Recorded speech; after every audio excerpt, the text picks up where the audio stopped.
ప్రార్థనా జీవితం. నా సేవకుడా, నా సేవకులు, నా దాసులు చాలా మంది నాకు సమీపంగా రాకుండా పిచ్చాపాటి కార్యక్రమాలతో, పిచ్చాపాటి ముచ్చట్లతో నా సన్నిధికి బహుదూరం అయిపోయి ఏదో సాధించాలని తిప్పలు పడుతున్నారు. వారు గ్రహింపరైరి వాస్తవాన్ని, ద్రాక్షవల్లిని నేను, వారు తీగలని ఎరుగరైరి. నాలో అంటూ కట్టబడి ఉంటే సారము నాలో నుండి వారిలోని ప్రవేశించి వారిలో నుండి అనేకుల్ని సంధిస్తుందని వారు ఎరుగరైరి. నాకు వేరై లోకమునకు సమీపమై ఫలించాలని చూచుచుంటిరి. నీవు అలా కాదు, నీవు నాకు సమీపమవుతావు, నాలో నుండి సారము పొంది ఫలములు ఫలిస్తావని నేను నిన్ను అనుకున్నా. నీవు కూడా వారిలో ఒక్కడివైపోతివా? దైవజనుడా, నా సేవకుడా, నా సేవకురాలా, అమ్మా, నీవును వారిలో ఒక్కతేవైతివా అమ్మా?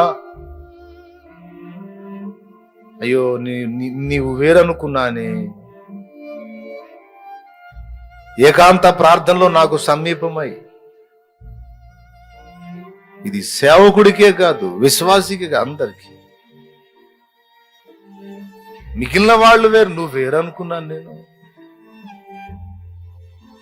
నువ్వు నాకు సమీపంలోకి వస్తావు, ఏ కొంచెం అవకాశం దొరికినా నువ్వు నా సన్నిధిని వెతుకుతావని మిగులు ఆశపడ్డానమ్మా. అయ్యో, గాయమే మిగిల్చావు. జ్ఞానము లేని వెర్రివారి కోసం ఎదురు చూసినట్టు నీ కోసం కూడా నేను చేతులు చాపాల్సి వచ్చానే. ఆత్మీయ స్థితిలో పసి పిల్లకాయల కోసం ఎదురు చూసినట్లు ఇంత దానివయ్యావు, ఇంత వాడవయ్యావు, నీ కోసం కూడా నేను చూడాల్సి వచ్చానే ఇన్ని సంవత్సరాలు అయినా. అయ్యో, నా కుమారి, నా కుమారుడా అంటున్నాడు ఆయన. నీ హృదయం కదలటం లేదా? నీ గుండె బ్రద్దలు కాలేదా?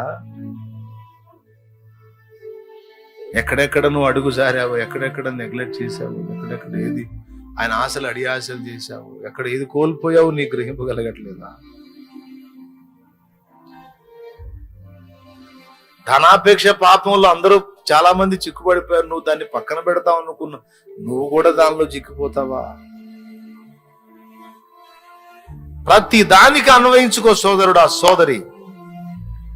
నువ్వు దేనికి బానిసవయ్యావో, దేనికి దాసుడవయ్యావో, ఎక్కడ తప్పిపోయావో, ఎక్కడ తొట్టుపడ్డావో, ఎక్కడ భంగపడ్డావో, ఎక్కడ బాధ్యత విస్మరించావో, ఎక్కడ బుద్ధిహీనంగా ప్రవర్తించావో, ఎక్కడ బుద్ధిహీనంగా ఆలోచించావో, ఒక్కసారి జ్ఞానం తెచ్చుకొని ఆలోచన చేసుకో, జ్ఞాపకం చేసుకో, దిద్దుబాటు చేసుకొని దేవుని వైపు మళ్ళు. దేవా దేవా దేవా, నీ అభిప్రాయం మార్చుకోవద్దు దేవా, నేను అలానే ఉన్నానయ్యా, అలానే ఉంటాను, నా బుద్ధిహీనతను మన్నించు ప్రభువా అని దేవుని వైపు మళ్ళుకోవాలి. నాయన, చాలా మంది జీవితాలు కాలిపీలి వేస్ట్గా ఖర్చు పెట్టేస్తున్నారు. నువ్వు టైంని సద్వినియోగం చేసుకుంటావు అనుకున్నాను నాయన, నువ్వు టైంని వేస్ట్ చేస్తున్నావు. నీ వల్ల కుటుంబానికి ఉపయోగం కలగలే, సంఘానికి ఉపయోగం కలగలే, సమాజానికి ఉపయోగం కలగలే, సేవ జరగలే, ఏం జరగలే. నీ వయసు చూస్తే ఎంతో ఖర్చు అయిపోయింది, నీ టైం చూస్తే చాలా అయిపోయింది. ఒక రోజు టైం పాస్ అని నువ్వు ఖర్చు పెట్టినటువంటి ఒక రోజు నీ కోసం పెంచబడదు.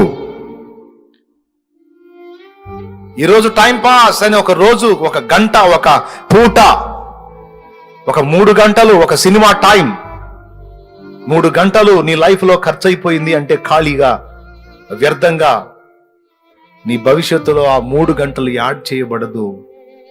అది అయిపోయినట్టే, ఇక రద్దు అయిపోయినట్టే, తరిగిపోతుంది నీ టైం అంతా. ఏం చేస్తావు నువ్వు? తెలివి తక్కువ దద్దమ్మలు కొంతమంది ఉన్నారు, అజ్ఞానులు. సమయమును సద్వినియోగం చేసుకోకుండా దుర్వినియోగం చేసుకునే అజ్ఞానులు కొంతమంది ఉన్నారు. నువ్వు వారిలో చేరిన వాడవు కాదనుకున్నా, చేరిన దానివి కాదనుకున్నా, అయ్యయ్యో నువ్వు కూడానా చేరిపోయావా? పనికి మాలిన వ్యవహారాలన్నిటికీ టైం పాస్ అని వేస్ట్ గా ఖర్చు పెడుతూ,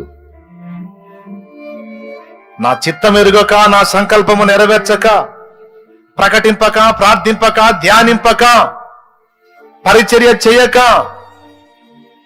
కేవలం జీవితాన్ని, సమయాన్ని, కాలాన్ని వ్యర్థపుచ్చుకొని, వ్యర్థ కాలక్షేపములతో పొద్దుపుచ్చుకొని, ఇచ్చిన ఆయుష్కాలాన్ని, ఇచ్చిన ఆరోగ్యాన్ని, అవకాశాన్ని, జ్ఞానాన్ని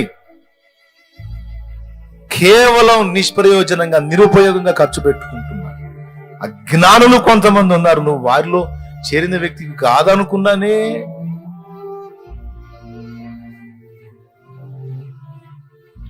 ఏం సమాధానం చెప్తావో నువ్వు చెప్పుకో దేవునికి. ఆయన ఒక ప్రశ్న నీ ముందు ఉంచాడు ఈ రాత్రి, అంతే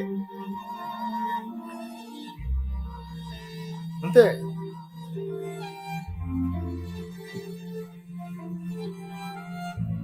నాతో దేవుడు పలికిన ఈ మాట నన్ను నెమ్మదిగా ఉండనీయలేదు. హల్లెలూయా, హల్లెలూయా, హల్లెలూయా. మరి నిన్నెట్లా నెమ్మదిగా ఉంచుతుందో నేను కూడా చూస్తా. క్రైస్తలా నిన్నెట్లా ప్రశాంతంగా నిద్రపోనిచ్చుద్దో నేను చూస్తా. నువ్వెట్లా ఖాళీ పిల్లి లైఫ్ ని ఖర్చు పెడతావో అది కూడా చూస్తాను. ఎట్లా చూడనిచ్చుదో ఈ మాట. సీమోనా నీవు కూడా అంటే నాకు ఆశ లేకుండా చేశారు కదయ్యా ఎవరు. బహుశా సీమోనుకి ఆ మాట గుర్తుందేమో అనుకుంటున్నాను నేను. దేవునికి స్తోత్రం కలుగును గాక. హల్లెలూయా. తర్వాత స్తంభముగా ఎంచబడిన కేఫా అన్నాడు పౌలు. అంటే అందరిలాగా నేను వ్యవహరించకూడదు, నేను మార్పు చెందాలి, నేను దిద్దుబాటు చేసుకోవాలి.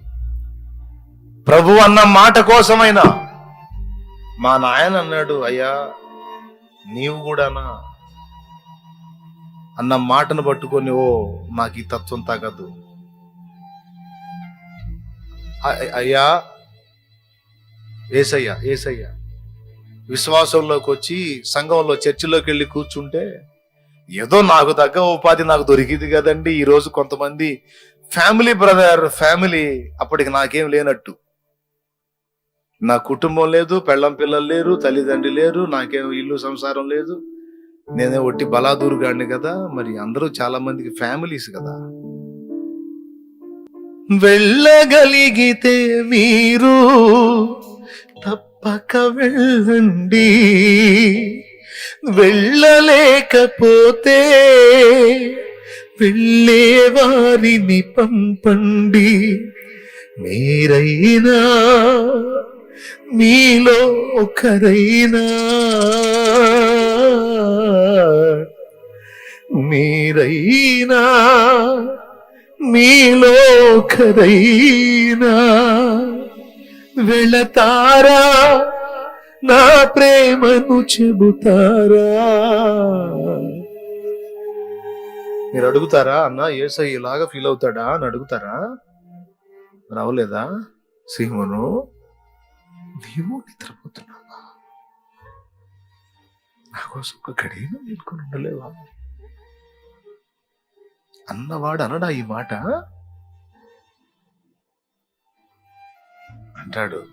అంటున్నాడు. వినబడట్లా కొందరికి అంటున్నాడు ఆయన.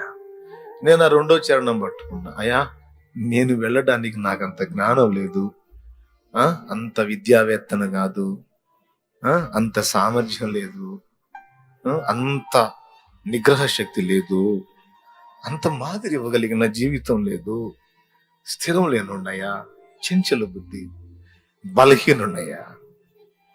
అందుకని నేను నీ పక్షంగా నిలిచి నేను నీకు బిడ్డగా మాదిరిగా అనేక మందికి నిలవాలంటే నా చేతనయ్యే పని కాదు. అందుకని నేను వెళ్ళేదానికి నాకు ఆ సామర్థ్యం లేదు గనక నేను వెళ్ళే వాళ్ళకి సహాయపడతాను, నా వ్యాపారాన్ని దీవించయ్యా అని అడిగా. అని అంటాడు, నీకు ఒక్కటి అర్థమైంది, నాకు సామర్థ్యం లేదు, నాకు చేత కాదు, నేనంత స్థిర మనసు కలిగిన వాడిని కాదు, బలహీనుడని నీకు అర్థమైంది. నాకు నువ్వే కావాలి, నాకు నువ్వే కావాలి. నీ స్థితి ఏందో నీకు అర్థమైతే ప్రతి పరిస్థితుల్లో నా మీద ఆధారపడతావు నాయన. నీ స్థితి ఏందో నీకు అర్థమైంది కనుక నాకు నువ్వే కావాలి. ఎవరో పోయేదానికి నువ్వు సాయం చేయటం కాదు, నాకు నువ్వే నువ్వే నువ్వే కావాలి.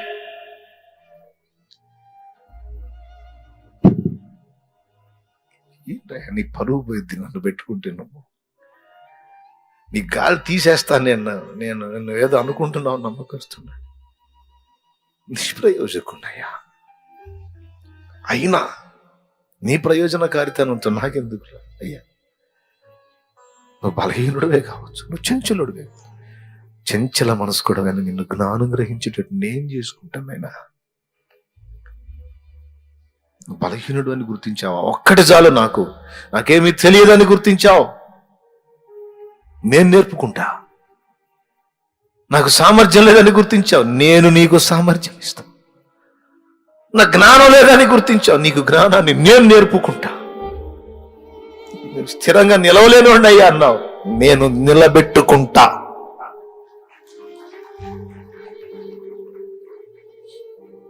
బ్రతకలేను అయ్యా, బ్రతకలేను, నేను పోషించుకుంటా. నాకు నువ్వే కావాలి. ఈరోజు కూడా నాకు అదే వింత. నిజంగా చెప్తున్నా, నాకు అంత సామర్థ్యం లేదు, అంత జ్ఞానం లేదు. నాకు చాలా చదువుకున్న వాళ్ళు కనపడితే మళ్ళీ నోరు ఊరిద్ది. చాలా చదువుకున్న వాళ్ళు, గొప్ప గొప్ప వ్యక్తులు కనపడితే నోరు ఊరిద్ది. నాకు ఎందుకు తెలుసా? నాకు వీళ్ళంత జ్ఞానం లేదు, వీళ్ళంత చదువు లేదు, వీళ్ళంత అద్భుతంగా నేను మాట్లాడలేను. వీళ్ళు నిజంగా నా ప్రభు కోసం నిలబడితే ఎంత మందిని రక్షించగలుగుతారో కదా, నరకాగ్ని నుంచి ఎంత మందిని కాపాడతారో కదా. వీళ్ళెందుకు దీన్ని ఆలోచించరు? వీళ్ళెందుకు వాళ్ళ అవకాశాలు వినియోగించుకొని క్రీస్తుని ప్రకటించరు? వీళ్ళెందుకు అని వేదన కలిగింది, నోరూరిద్ది వాళ్ళని చూస్తే.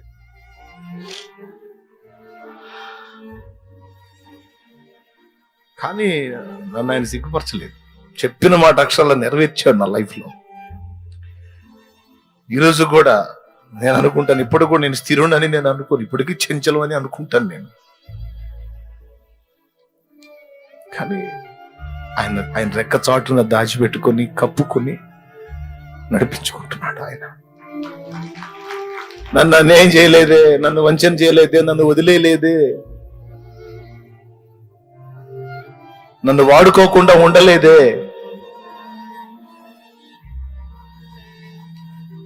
జాగ్రత్త నాయన, అందరిలాగా ప్రవర్తించొద్దయ్యా, నిన్ను కొంచెం ప్రత్యేకంగా దృష్టిలో పెట్టుకున్నాను.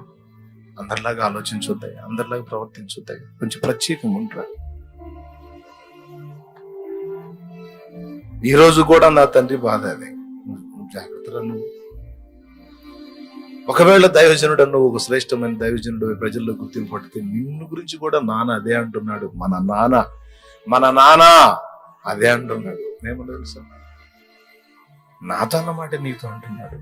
నీ పేరేదో నాకు తెలీదు, నీ ఊరేదో నాకు తెలీదు, నువ్వు ఎక్కడున్నావో నాకు తెలియదు, కానీ ఒక్కటి తెలుసు, నువ్వు దేవుని ఏర్పాటులో ఉంటే ఈ మాట నీకు ఆయన వినబడేటట్టు చేస్తాడని తెలుసు. నువ్వు ఆ ప్రత్యేకింపబడిన వ్యక్తులలో ఉంటే ఇది ఖచ్చితంగా నీ చెవికి చేరిద్దని తెలుసు నాకు, అందుకు చెప్తున్నా. నిన్ను కూడా ఇది అంటాడు ఆయన. అయ్యా, చాలా మందిని కంట్రోల్ చేయాలని చూశాను, దారి తెప్పారు. నువ్వు అట్లా ఉండొద్దా, నువ్వు కొంచెం నాకు అందుబాటులో ఉన్నావురా, అలానే ఉండు, నువ్వు జాగ్రత్తగా ఉండు. నిన్ను మాదిరిగా నిలబెట్టి నిన్ను చూపించి అనేక మందిని తీర్చిదిద్దాలని నేను అనుకుంటున్నాను. నా ప్రియ సోదరి సోదరుడా, సేవకుడా, విశ్వాసి, పరిచయుడా, కుటుంబంలోని సభ్యుడా, నీ కర్తవ్యాన్ని గుర్తుపట్టు. దేవుడు నీ విషయంలో ఎంత అంచనా కలిగి ఉన్నాడో సిగ్గుపరచొద్దాయి, దుఃఖపెట్టద్దు. నీకున్న ఏ అవకాశాన్ని నువ్వు మిస్ చేసుకోవటానికి లేదు. కనిపెడతాడు, చూస్తూ ఉంటాడు నువ్వు ఎలా స్పందిస్తున్నావు.